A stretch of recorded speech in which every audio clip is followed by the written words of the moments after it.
నువ్వెంత చెప్పిన తర్వాత పోకుండా ఉంటావో ఏమే? తీరాడికొచ్చినాక ఇంట్లోకి రానిస్తాడో లేదు. ఆ భయమేం లేదులే. ఇంటి బయటే చేయిస్తుండా పూజ.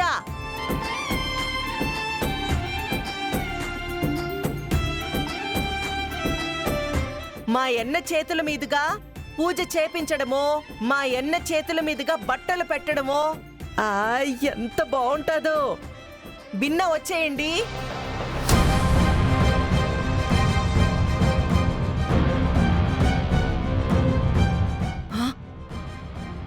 ఇదిగో విజయ, నేనేం చెప్పానో అర్థమవుతుండదా? నా మొహం చూడను అన్నవాడితో నేను మాట్లాడను. మా ఎన్నే కాదనుకున్నప్పుడు ఆయన కన్నా నాకు వీడెక్కువ అవుతాడా ఏంది?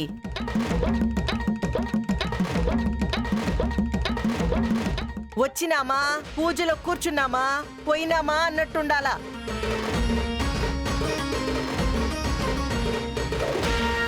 ఆడకొచ్చి ప్రేమలు చూపించాలా, అందరినీ కలేసుకోవాలా అని చూసినారంటే బాగుండదు చెప్తుండాను.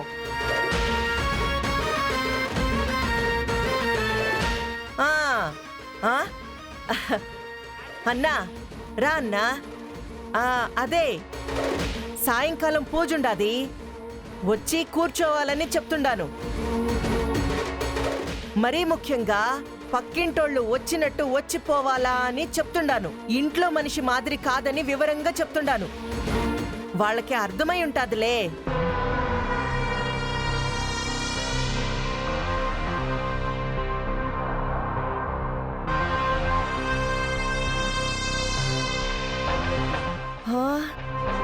అయ్యో, నువ్వెందుకన్నా వాడి మొహం చూస్తుండావు? చిచ్చి, నేను కూడా వాడి మొహం చూడకూడదని ఇదిగో ఈ పాపకి చెప్పినట్టే వాడికి చెప్తుండాను. అమ్మో, సమయానికొచ్చాడు. నువ్విటు రా తల్లి.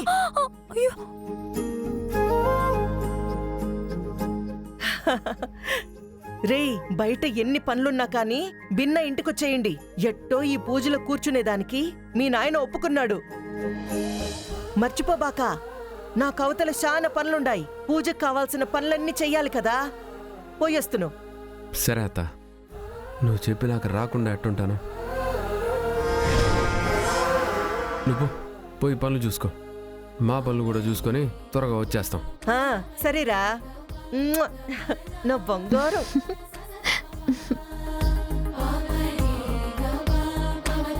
అత్త అల్లుడు బాగానే యాక్ట్ చేస్తున్నారు. చెప్తా వీళ్ళ సంగతి.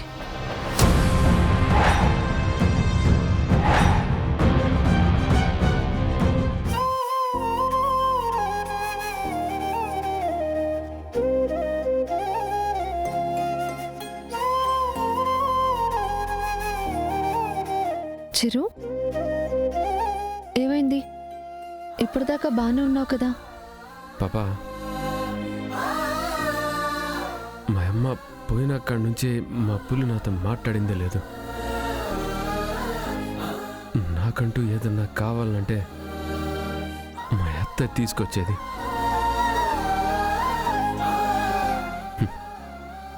ప్రతి పండక్కి బట్టలు కూడా మా అత్త మా అన్న తీసుకొచ్చేటోళ్ళు.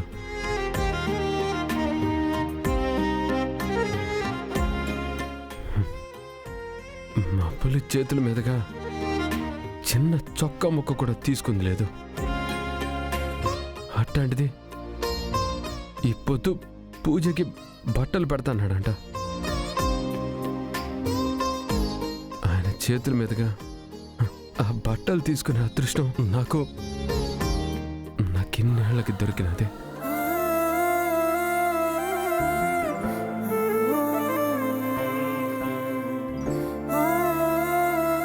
మరి మనసులో ఎంత ప్రేమ పెట్టుకుని కనీసం ఆయన కోపాన్ని తగ్గించాలని కూడా ఎందుకు ప్రయత్నించవు?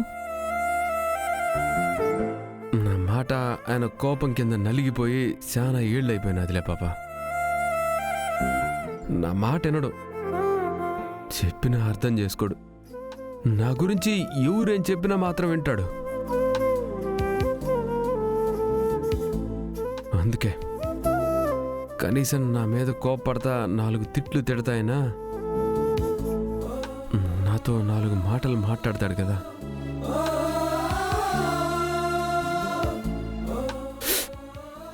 అందుకే ఆయన తిడతా అంటే కూడా నాకు పలకరించినట్టుంటుంది. సరేలే, సాయంత్రం పూజ అని చెప్తున్నారు కదా, నీ పనులు నువ్వు చూసుకోవాలి కదా. పద, నాకు కూడా సవారికి టైం అయింది. సరే పాప, నువ్వు భద్రంగా పోయిరా. నా పని నేను చూసుకొని వచ్చేస్తాను. ఉమ్.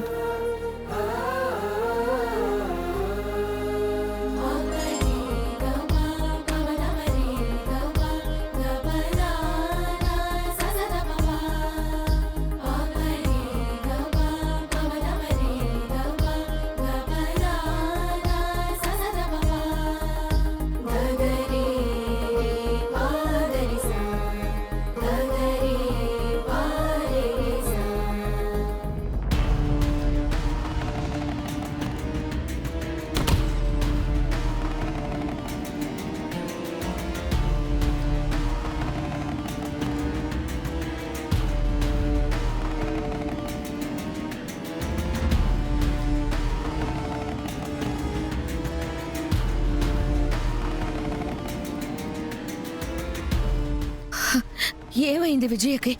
ఎంత చెప్పినా కానీ వాణ్ణే నమ్ముతూ ఉంది. ఇష్టం లేకుండా జీవితంలోకి వచ్చిన వాడికి అంత విలువిస్తుంది ఎందుకు? ఏదో ఒకటి చేసి దూరం చేయాలనుకుంటే ఎంత దూరం చేయాలనుకున్నానో అంత దగ్గర అయిపోతున్నారు. దర్జాగా ఇంట్లో ఉండకుండా వాణ్ణి నమ్ముకుని వీధుల్లో పడి తిరుగుతోంది. చివరికి ఇంటి ముందుకొచ్చి ఆ గుడిసెలో చేరింది. నా చెల్లి జీవితం వాడి వల్ల నాశనం కాకూడదు. ఒక్క అవకాశం, ఏదైనా ఒక్క అవకాశం దొరికితే వాణ్ణి నా చెల్లి జీవితంలో నుంచి లేకుండా చేస్తాను. నా చెల్లిని కాపాడుకుంటాను.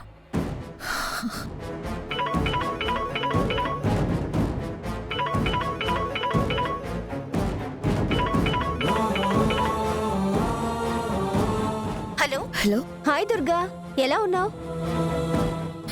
నేను బానే ఉన్నాను. చెప్పు, ఏంటి ఫోన్ చేసావు? నేను ఇంతకు ముందు హాస్పిటల్లో కాదే, వేరే హాస్పిటల్లో జాయిన్ అయ్యాను. అవునా, మంచిదేగా. నాకు మంచో కాదో తెలీదు, నీకైతే మంచి జరిగేలా ఉంది. నువ్వేదో హాస్పిటల్లో జాయిన్ అయితే నాకేం మంచి జరుగుతుంది? కొత్తగా జాయిన్ అయ్యాను కదా అని హాస్పిటల్లో పేషెంట్ తాలూకు ఫైల్స్ చూస్తుంటే నాకు ఫైల్ దొరికింది. అందులో సిరి అనే అమ్మాయి సంవత్సరం క్రితం డెలివరీకి వచ్చింది. ఎవరి గురించో నాకు చెప్తావేంటే? నా చిరాకులో నేనుంటే. అయినా ఎవరో అమ్మాయి ఎప్పుడో సంవత్సరం క్రితం ఎక్కడో డెలివరీకి వస్తే నన్నేం చేయమంటావు? నాకెందుకు చెప్తున్నావు ఇదంతా? నీకు ఉపయోగపడకపోతే నీకెందుకు చెప్తానే. ఫైల్ అంతా చూశాను. ఆ వచ్చిన అమ్మాయి తాలూకు భర్త ఎవరో తెలుసా? ఎవరు? మీ చిరంజీవి.